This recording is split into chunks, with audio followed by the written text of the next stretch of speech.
El presidente Gustavo Petro sigue en su agenda de gobierno con el pueblo y desde Tierra Alta se refirió al asesinato de la lideresa indígena Carmelina Yule, quien fue asesinada por las disidencias del Estado Mayor Central en Toribío, Cauca. Durante esa misma intervención le envió un fuerte mensaje a Iván Mordisco, jefe de ese grupo armado, asegurando que es un traqueto vestido de revolucionario. Era chofer de un comandante de la FARC. La FARC hizo la paz. Y el chofer se quedó con los negocios. Y entonces ahora está matando dirigentes campesinos. Ahora está asesinando al pueblo. Y habla de revolución. ¿Qué revolución y qué carajos? Diga la verdad. Deje de usar la memoria de Manuel Marulanda Vélez, que por lo menos se atrevió a hacer una revolución de verdad. Es un traqueto vestido de revolucionario.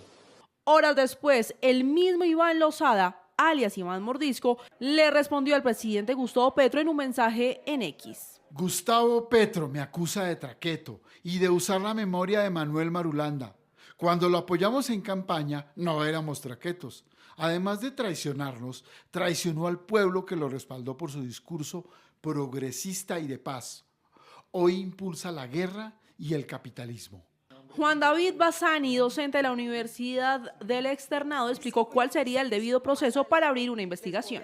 Si se encuentra que hay mérito, de que hay una conducta que afecta las funciones de ese servidor y atenta contra la Constitución, pues entonces la Comisión de Acusaciones debe elevar una acusación que se prosigue ante el Senado de la República. El Senado se pronuncia sobre la acusación y si encuentra que hay mérito sobre las acusaciones elevadas, en este caso sobre el presidente, pues entonces ahí sí debe producir una sanción, repito, de orden político para que se le quite la calidad foral al presidente, se le decrete una pérdida del fuero que lo protege y la causa criminal de haberla debe conducirse a la Corte Suprema de Justicia para que la Corte investigue si hay un delito de la conducta del presidente. Bassani también habló sobre el posible futuro de esa investigación. La historia de Colombia es que las campañas presidenciales y las investigaciones sobre las campañas presidenciales son muy desgastantes, la prueba es difícilmente recaudable y la experiencia muestra que nunca ha habido resultados positivos en esta materia. De suerte que, pues sí, parece que eso puede tomar mucho tiempo y las esperanzas de éxito son más bien bajas. Recordemos que el cese al fuego con las disidencias de las FARC al mando de Iván Mordisco ya no está vigente en el Cauca, en el Valle y también en Nariño. Por supuesto, esto tuvo una serie de repercusiones, reacciones en el mundo político. ¿Qué dijeron los que apoyan y los que no apoyan al presidente? Paula, buenas noches. Hola Giovanni, buenas noches. Pues déjeme decirle que sí, el país político se ha pronunciado desde el presidente del Senado hasta otras voces en el Congreso y bueno, dicen que aquí se debe investigar, pero sobre todo que si hay pruebas, pues que las presenten. Me imagino que eso tiene muy preocupados a muchos.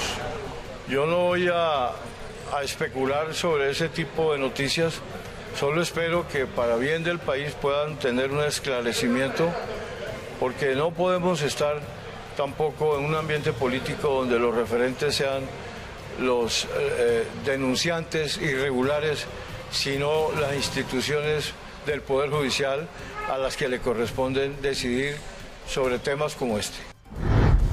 Las zonas donde opera el Estado Mayor Central tradicionalmente le han votado al presidente Gustavo Petro. En 2018, cuando ganó Iván Duque, votaron masivamente a él. Pareciera que proselitismo armado no hay, al menos inicialmente, pero también es cierto que la visita a cárceles por parte de cercanos al gobierno pues tiene que ser investigada y en este caso pues se tiene que investigar todo para evitar cualquier suspicacia. Muy graves las afirmaciones de Iván Mordisco frente a la participación de dineros de ellos de narcotráfico en la campaña de Petro.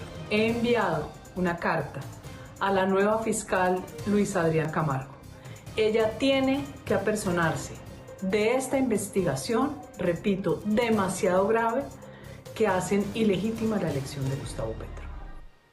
Con todo esto, ¿qué vienen los diálogos con el Estado Mayor Central? Todo apuntaría al fin de esos diálogos por cuenta del momento crítico que atraviesan tras las declaraciones de Iván Mordisco y la suspensión del cese al fuego.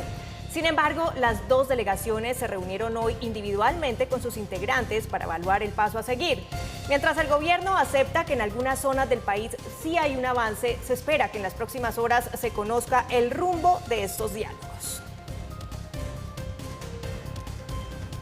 Bueno, Mauricio, pues ahí está la polémica del día. Esta dura respuesta de Iván Mordisco al presidente, eso no lo puede negar nadie, pero una respuesta que sí hay que tomar con pinzas. Como dice el presidente del Congreso, no se puede volver Colombia un país donde resulta que los denunciantes son los que están por fuera de la ley. Hay que tener mucho cuidado con eso. Y además, si se les cree a unos, pues entonces, ¿por qué no se les cree a otros? Pero aquí sí debería venir una investigación, sin lugar a dudas. Efectivamente, hay varias dimensiones que se desprenden de este hecho que conocimos hoy, que además es de una altura francamente deplorable. El chofer, que es un traqueto vestido de subversivo, sí, cuando yo le apoyé su campaña y sí no era ningún tipo de traqueto, mejor dicho, ojo al nivel de la discusión política, y no solamente me refiero a las palabras, me refiero a los hechos que hay detrás de esas palabras. Tres implicaciones, la primera de ellas, el manto de duda que cae sobre la legitimidad de la elección del presidente Petro. Y no solamente porque uno diga que Iván Mordisco era clave para elegir a Petro o qué sé yo, sino porque ya son muchos más elementos los que se suman a las investigaciones que ha venido teniendo.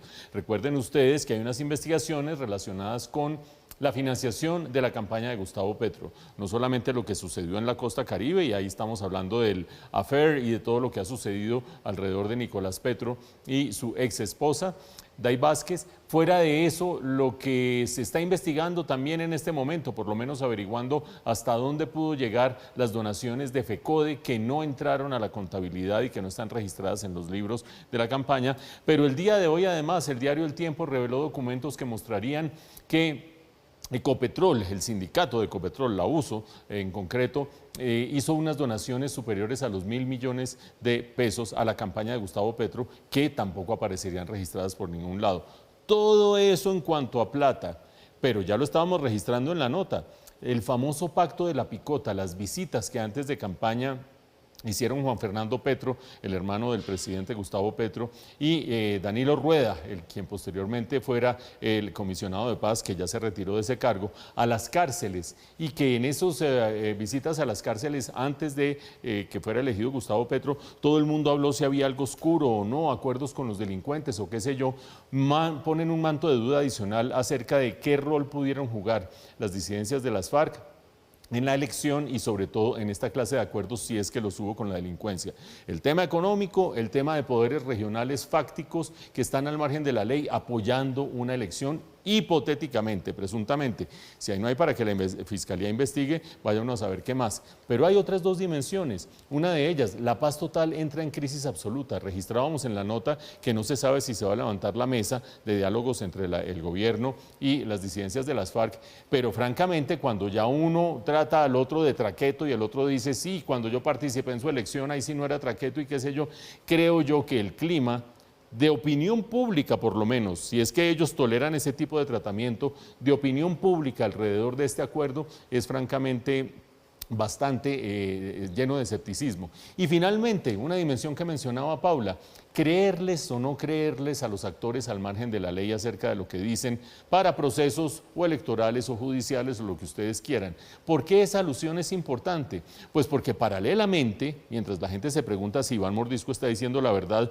o si no habría que creerle a un bandido, paralelamente todo el mundo, incluido el presidente Petro que está ahí, está muy atento a lo que pueda decir Salvatore Mancuso acerca de distintas cosas, pero entre ellas los posibles vínculos del expresidente Álvaro Uribe con la creación de grupos paramilitares. Entonces, lo que diga Iván Mordisco acerca de la campaña de Gustavo Petro se desdeña porque es que es un bandido, pero lo que diga Salvatore Mancuso sobre la presunta vinculación del expresidente Álvaro Uribe con grupos paramilitares, eso no se desdeña, es algo que debe decidir la justicia, la idoneidad de los testimonios del uno y la idoneidad de los testimonios del otro, y sobre todo pruebas para sustentar esos testimonios.